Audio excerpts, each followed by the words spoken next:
এবং কল্যাণীর যে ঐতিহ্য, কল্যাণীর যে গৌরব, সেই গৌরব আরো বেশি প্রস্ফুটিত হবে এই এয়ারপোর্টের মাধ্যমে।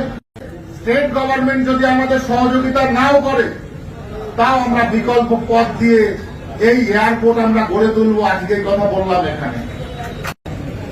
একটা শুভ সংবাদ দিয়ে আমি আমার বক্তব্য শেষ করতে চাই।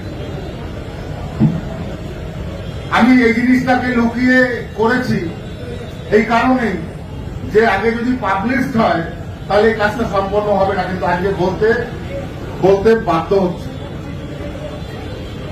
আপনারা জানেন কলকাতার পরে কল্যাণী একটা বিশেষ উপযোগী এবং বাণিজ্যিক এবং রেসিডেন্সিয়াল অংশ একটা শহর, যে শহর আমাদেরকে প্রাণ ঢেলে